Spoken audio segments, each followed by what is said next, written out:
ছাদের মরিচ দেখতে এসছি। কি ভাই, একটু দেখি।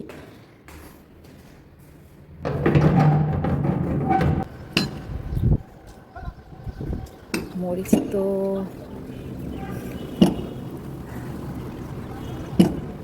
খুব একটা নাই, গাছের অবস্থাও ভালো না। আমার মনে হয় গাছ পুষ্টি পাচ্ছে না। টক শাক গাছ একটু বড় হয়েছে, পুদিনা গাছও মাশাআল্লাহ। নিয়ে যাই, আর কিছু আগাছা একটু পরিষ্কার করে দিয়ে গেলে আমার মনে হয় ভালো হবে। আসলে এখানে এই যে আলু গাছগুলো বড় হয়ে মরিচ গাছগুলো আর স্পেসই পাচ্ছে না, যেটা দেখছি। এই যে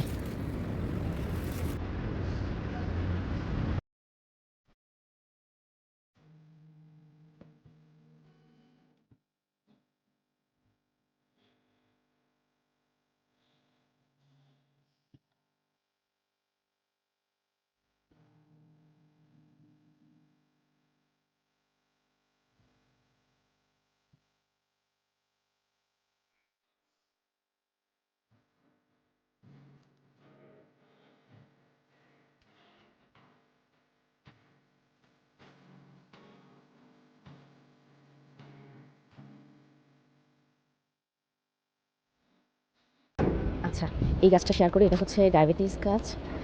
এটা আমার এক খালা শাশুড়ি দিয়েছে। এই যে এটা থেকেই চারা হয়, ফুলের পরেই আগাতে আগাতে চারা হবে।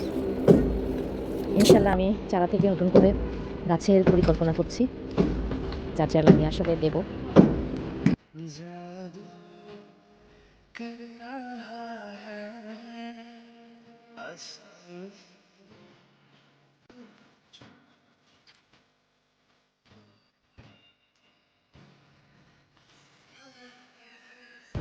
অলরেডি বেলি ফুল গাছে বেলি ফুল চলে আসছে, দেখেন। গাছটা একদম ফেলে দেওয়া হয়েছিল, সেই গাছে আবারও বেলি ফুল উঠে গিয়ে এক বছরের মধ্যে আবার বেলি ফুল একটা করি। কি সুন্দর গন্ধ।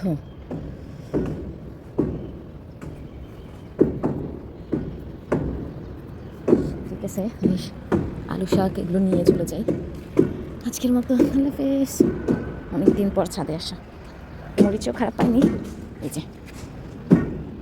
কিন্তু এত ইয়া ছিল, আসলে ওরা পুষ্টি পাচ্ছিল না, যার কারণে একটু সব সরিয়ে ক্লিন করে দিলাম।